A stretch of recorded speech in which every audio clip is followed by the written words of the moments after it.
Hey, good morning, everyone. Happy National Crayon Day. Of course, I'm going to read a book about crayons. This is a brand new book to our library that was brought to us by the Donors Choose Project.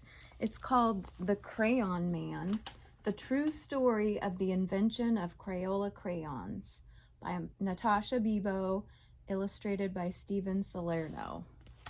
I have not read through this book yet, so I'm hoping I don't stumble in certain spots. Once there was a man who saw color everywhere. He noticed the yellow-orange petals of the black-eyed Susans in his garden. He marveled at the rich scarlet-red tones of the cardinal's feathers. He admired the deep blue-greens of the waves in the sea. Color made him really, really happy. But all day long at work, all he saw was black. Black dust, black tar, black smoke, black ink, black dye, black shoe polish. His company sold carbon black, a new kind of pigment or colored substance made from the soot of burning oil and natural gas. People used it in printing inks, electric street lamps, and stove and shoe polish. It also made rubber car tires last much longer. His name was Edwin Binney, and he was an inventor. He worked with his cousin, C. Harold Smith. Together, they were Binney and Smith. Harold was a great salesman. He loved to travel the world. Edwin was curious.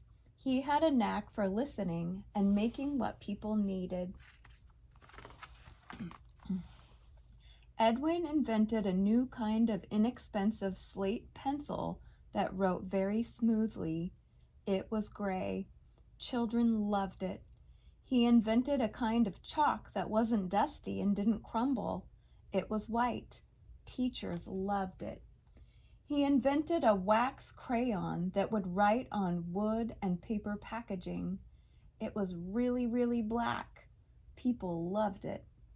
Paper was expensive in the 1800s, so children wrote with slate pencils or chalk on slates, small handheld blackboards. So when everyone, including Edwin's wife Alice, told him that children needed better, cheaper crayons, he listened. They said, "The crayons we have are big, dull, and clumsy. The lumps of color clay only make fat, clunky lines. And the artist's crayons from Europe are far too expensive. They crumble and break easily. Some are even poisonous." Alice used to be a school teacher, so she knew what children needed. She encouraged Edwin to invent the crayons. Edwin thought about his company's inventions. When you drew a picture with their gray slate pencil, it rubbed off at the drop of a hat. When you drew a picture with their white chalk, it smudged everywhere. If you drew a picture with Edwin's new, really black crayon, it was, well, really black. None of these inventions was any good for drawing in color. So Edwin listened and Edwin invented. In a small stone mill in Pennsylvania, in a top-secret lab, Edwin's team experimented. How could they make better, stronger crayons? Melted paraffin wax? Perhaps. The first colored crayons, invented in Europe, were made from a mixture of charcoal and oil, so they broke easily. To make stronger crayons, Edwin tried using wax instead. Now for the crayon colors. Grinding up rocks and minerals into fine powders. Mixing, slate for gray, earth for yellow, red, and brown? Perhaps. Oh, yes, and lapis for blue. Pounding, sifting, and heating the colored powders. Would they be bright enough? Edwin's team kept on trying. They kept on experimenting. Ground up rocks and minerals made bright pigments for crayons. red iron oxide, hematite for red, yellow iron oxide, geothite for yellow, varied shades of red iron oxide for brown, carbon black for black, zinc oxide for white, and imported ultramarine made from lapis lazuli for blue. They came home covered in color, but look at how beautiful they are.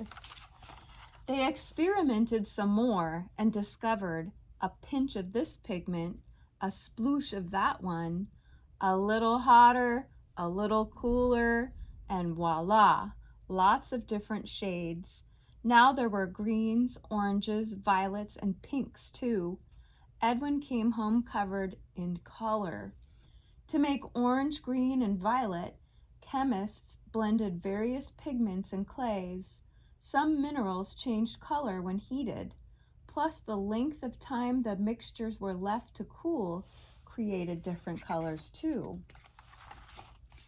In a large tub at the mill, Edwin's team measured out the ingredients: melted wax, clay to thicken, something for texture, colored powders, each in just the right amount every time to make a top secret formula. Slowly, carefully, stirred by hand, they poured the special formula into thin crayon-shaped molds, smaller than any other inventor's, just the right size for children's hands. The mixture cooled and hardened. Edwin watched, and Edwin waited. Children might eat or chew the crayons and get sick, so Edwin's team experimented to find new, safe, non-toxic colors and materials. Finally, one summer evening in June 1903, Edwin came home covered in color and announced that he'd invented a new kind of colored crayon. But what should he call it? Alice had an idea. She said, let's mix the French word cray for stick of chalk and the word ola from the word oleaginous, meaning oily, like the oily texture of the crayon wax, to invent a new word, Crayola. Crayola. Edwin listened. Benny and Smith shipped out the first Crayola crayon boxes: red, orange, yellow, green, blue, violet, brown, and black. 8 colored crayons for only a nickel. Edwin waited. Would children like them? Children did. Now they could draw a tiny green caterpillar or the big blue sky. Their drawings wouldn't smudge and they wouldn't rub out. They were bright and could last a long, long time. By the 1900s, inventors had figured out how to make cheaper paper from wood pulp, so children could now draw on paper instead of just slate. Excitement over the new colorful invention spread like wildfire. Admirers from far and wide flocked to marvel at Benny and Smith's inventions at the St. Louis World's Fair. The company's dustless chalk even won a gold medal. Proudly, Edwin and Harold showed it off, especially on their new Crayola crayon boxes. Gold medal. Every day, Edwin brought colorful bouquets from his garden to inspire the Crayola team. They made crayons in even more different shades and later asked children to help name some of them. To celebrate their 90th anniversary, Crayola held a color naming competition. The 6-year-old winner coined Tropical Rainforest. Other color names created by children include Robin's Egg Blue, Tickle Me Pink, and Macaroni and Cheese. At last, because of Edwin Binney, the man who saw color everywhere, who had a knack for listening and making what people needed, children all around the world could reach for just the right shade.